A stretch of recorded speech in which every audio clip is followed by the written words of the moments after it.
Welcome to Hip Hop Now Podcast. If you're from the future, you know what to do. Get your ass out of here. Don't disrespect the legend. Hip hop is here to stay. Let's get right into the business. What up, y'all? I am your host, Vegas, and this is Hip Hop Now Podcast, a podcast specifically designed to keep you caught up on all things hip hop music and culture, live from the dungeons of rap. Big shout out to the Patreon supporters over at patreon.com/hiphopnow. If you have just joined me as a subscriber on YouTube, the link is in the description of that episode. See how a little suspense, not that much suspense, you already know. Big shout out to hiphopdx.com, thesourcemagazine.com, djbooth.net, and a couple of places where I'm getting some of these stories from. Let's get right into the business, though. So this week, DJ Mark, the 45 King, passed away. Not just a DJ, not just a producer, but one of the most slept on producers ever in 50 years of hip hop. Now, by now, you've probably seen headlines about him. You've probably seen on your timeline information about him, information about songs he's produced, some of which you know and some of which you don't know. I think the headlines for most hip hop sites are like, producer of Jay-Z and Eminem, which is true. He gave them some of their biggest hits, in particular, Eminem. Did you know the brother DJ Mark, the 45 King, produced Stan by Eminem? I either forgot about that or I never knew. Because when I saw that, I was like, wait a minute, hold on, what? When? What? I don't remember that. But it speaks to, him being so slept on in that regard. And him working with Eminem at that point in his career, because Eminem was red hot. Stan was on Eminem's second album, right? The Marshall Mathers LP, which took him to the next level. But working with Jay, right? But probably for me, and my memory is his work with Queen Latifah and Flavor Unit early on. That's kind of how I knew him, mainly with Queen Latifah in her early years, Wrath and Math and all of that. You also may not know, if you were a Yo MTV Raps fan back in the day, remember when Ed Lover used to put on that one particular beat? What is it, 1-900 number, something like that, and he would do that stupid dance that I'm not going to do on video. I'm not going to do it. I'm not going to be able to do it. That's the Easter egg for 90s cats. But I'm just saying I'm not going to do it. But it was a particular dance. He would do it all the time. Now, I'm not to be confused with the one I liked, the Mayor from Rap City. You already know I'm a chill, but I ain't gonna do the other dance. But nevertheless, DJ Mark, the 45 King, also produced that. He's one of those people one of those examples, let me say that, one of those examples of producers in the music industry historically, even artists that became producers, who you have no idea how much impact and influence that person has had in music. Big shout out to My Expert Opinion, Math Hoffa's podcast. They got DR period on there, right? I'm watching clips of him talk about different things he's produced, but I'm really tuning in because I'm like, oh yeah, our MOP. That's all that's in my head, MOP. But this man has produced way more than that. Way more. You know what I'm saying? And it's crazy because I don't know, because maybe I don't listen to some of the artists that they produced. But I feel like with DJ Mark, the 45 King, I think his name was so synonymous with Queen Latifah back in the days, the Flavor Unit, um, 1-800 number or 1-800 number. I always forget which one it is. Uh, it's like that's where his legend stayed, even though his legend is much, much, much greater than that. So I just wanted to start the show out. Obviously, we're talking about him in some ways, but also um, telling you to go and do the knowledge, man. Like do the knowledge on him. There's so many cats like him that are still around that are producing, like Kwame, right? Like people that are producing hits who used to be somewhat in the limelight at one point in time, and uh, older cats like myself see them as, oh, I remember him from back in the days, but not knowing, Stan is to me, one of the greatest hip hop songs of all time. And it's very simple in his rhyme structure and his storytelling and even the beat, but it's how everything comes together. And he's not a beat maker, he's a producer. He produced that record. So rest in peace to him. Prayers to his family. You will be missed, but you will not be forgotten. So this came out of nowhere, y'all. Rick Ross and Meek Mill have a song out right now called Shaq and Kobe. Song is dope. It's dope. I love it.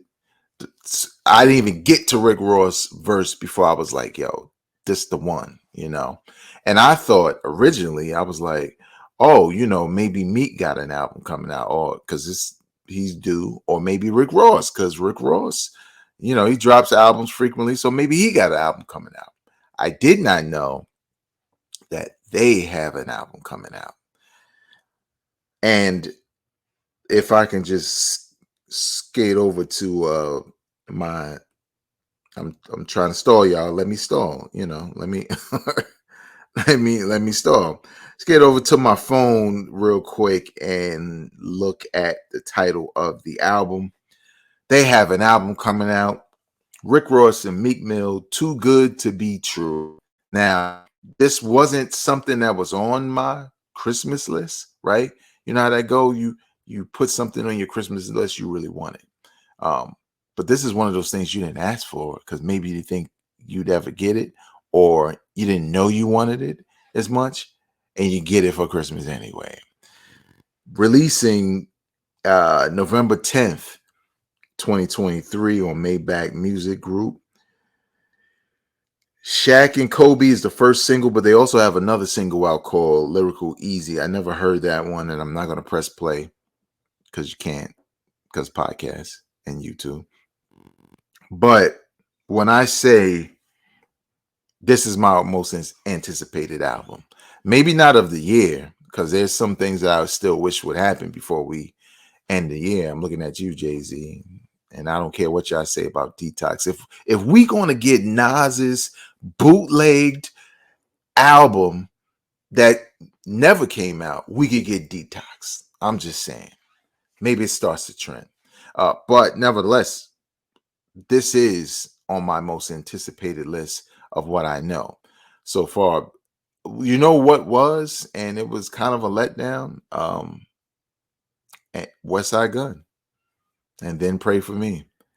I mean, if you want to know my review and my thoughts, check the last episode. I say everything I feel about it, and I still feel the same way today. But what I like most about this collaboration between Meek Mill and Rick Ross was they set the expectations right up front, right? Shaq and Kobe. It's kind of dope, right? Like, yo, he's a big boy, he's Shaq, he's Kobe, right? The beat is right where it need to be. The energy is right where it need to be. The bars, everything is perfect.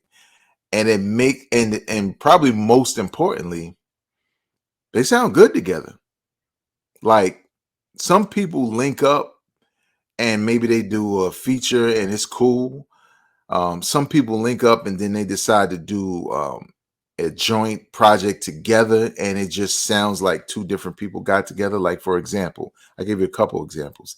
Dave East and Styles P could be a group because when they put out that project, they sound really good together.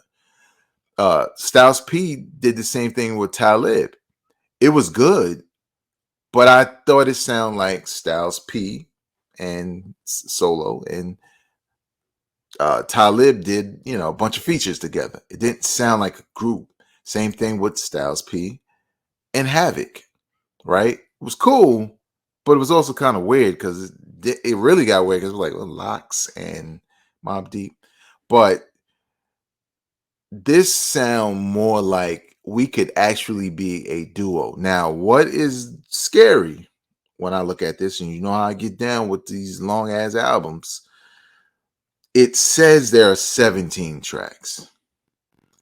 I'm leaving room for at least 2 skits or intro and an interlude or something, right? So maybe it's 15.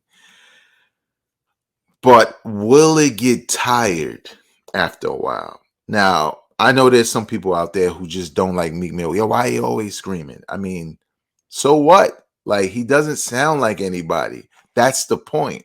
Cats will listen and buy the same sounding people a million times over and try to come up with some ludicrous way of saying they're different from that one. No, it's the same dude.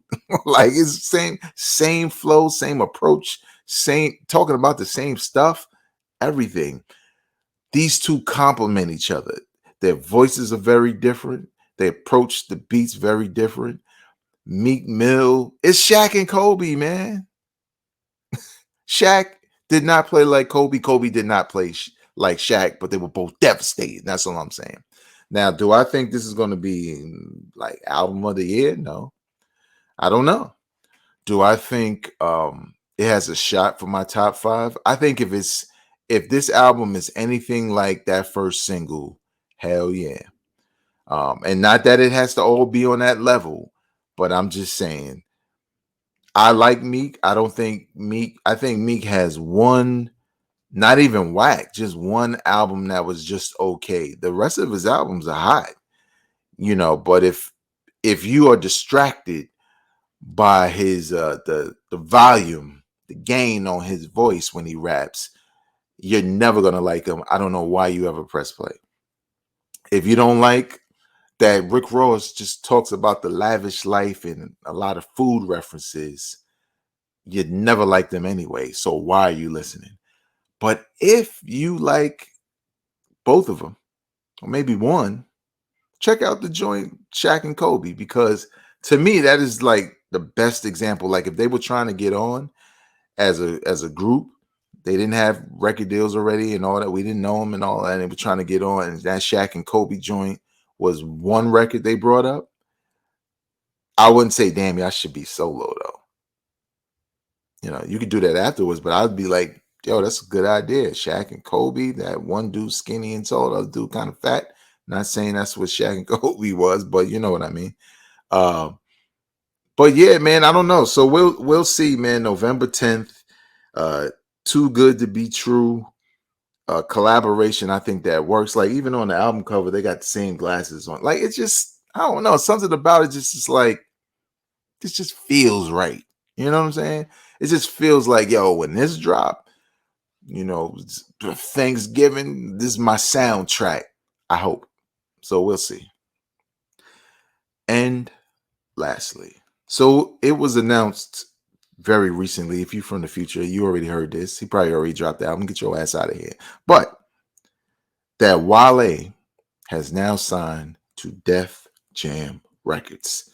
According to TMZ, for Lauren, that Wale be saying that, y'all, if you don't know, inked a contract with the famed label several months ago, but had kept it under wraps until now. The DC native is set to kickstart the next chapter of his career with the release of a new single on October 20th, which he teased on social media earlier this week. And this is what he posted. My silence has been golden. See you on Friday. Now, y'all, this song is probably out, and I haven't heard it yet because today is the 20th when I'm recording this. Let's talk about Wale real quick. Just real quick. Now, I'm not going to use a lot of your time to talk about Wale real quick. Wale is not whack, if that's where you think I'm going. He's not whack. He can be very annoying on social media. He kind of got low. I give him credit for that. I always say this, man. There was a point in time where it was like the new generation hit all at the same time. Wale, Kid Cudi, Meek Mill, J. Cole, Kendrick Lamar, and Drake, and Nicki Minaj, right? It just felt like you just had all these artists that were now like top tier superstars. But when it came to the fellas, I knew Meek, Kendrick, Drake to a certain extent, Wale, and Cole were going to battle for the same slots. Like, I was curious as to who would be the best. Meek first album to me didn't meet expectations. Same thing with J. Cole, but they made up for it later. Even Drake's first album is cool, but I don't know many people that go back to that one. But he had a lot of attention anyway. He was doing big. But when it came to Wale, his situation was also cool, but I feel like when it came to his career, where the other ones kind of had these super highs, you know what I'm saying, and not really a lot of lows at all in some situations, as far as the music they created and the success. I felt like Wale had a ton of radio success, but people don't always talk about his albums. Now, the mixtapes are a different story. I think Wale, mixtape wise, he has classic mixtapes, right? And I always used to say on this very podcast that what Wale deals with and where he's stuck is where J. Cole was able to dig himself out of, right? J. Cole, legendary mixtapes. But when he released his first album and even somewhat Born Sinner, uh, you could tell they were trying to make him into one image that he really wasn't at heart. And that image was more so clean cut, like Drake, like clean cut, likable, sing songy versus singles. But when you listen to his mixtapes, he was a spitter, right? That's exactly the same thing for Wale. But Wale is he saw a little bit more success with his radio singles. It's just that cats, when they think about him on some hip hop stuff, if they haven't heard the mixtapes, he's not a factor when it comes to bars. And he could rap. But his success has been, well, I'm just single. And J. Cole was able to just be like, okay, well, I may not have the glorious Stephon hook anymore, but now I get more popular for having bars, for being nice like that. So with Wale signing to Def Jam, what does that mean? And that's what I mean when I say, do we care? Because are we going to get the same Wale we've always had, just on a different label? Or does Def Jam recognize that what he creates on mixtapes, as far as how he writes and the songs he writes, should now become a part of who he is on his major releases? That would be interesting if they're going to take a different direction, but there's no indication that they would, given his success with radio singles. What does he want, right? Was he in a deal where that's all he could do to stay afloat, to be able to get this kind of a deal? So I wonder about that. And probably lastly, what does it mean to sign to Def Jam today? If this was the 80s or 90s or even early 2000s, it meant a lot. But now I don't think record labels are as popular as they were back then. Like, it meant something to sign to those labels because of who was already on those labels. And it meant you were just as good as them because they also signed you. Now, there was a point in time where they was signing everybody and nobody came out. But what does that mean today? You know, is there some sort of magic that comes with that Wale is now going to benefit from? Or does he just benefit from a better system to help promote his music, which is good, but what will that music be? So, I mean, after this, I'm going to listen to his single and see if it's anything different from what I expect from him from a single standpoint. And if it isn't, I probably won't listen to the album. If it is what I hope it is, then I'm definitely gonna tune in when it's time for his album to drop. Because I will say this: there was one album that I cannot remember the name of that he had that I thought was like really good, and that was kind of his pocket, right? You got your radio singles, got your storytelling, you got some of that mixtape vibe on there. Just make this, and then I think his next album's coming out. I heard the single and I was like, I like this for the radio, but I'm not checking out your album because I'm sorry, too much. So we'll see. You know, what do you think about Wale? Are you a fan? Do you own any music from Wale? Don't matter if it's mixtapes, albums, or whatever. Are you excited for his now collaboration signing with Def Jam? I don't know. Also, what do you think about the Shaq and Kobe thing? Meek Mill and Rick Ross. Have you heard the single? You like it? It's trash? What? You tell me. Leave your comments in the comment section below on YouTube. Also, you can review on Apple Podcasts because this podcast is also available in audio form wherever you get your podcasts. Until next time, y'all, I'm not a critic. I'm a fan. Peace. McLovin.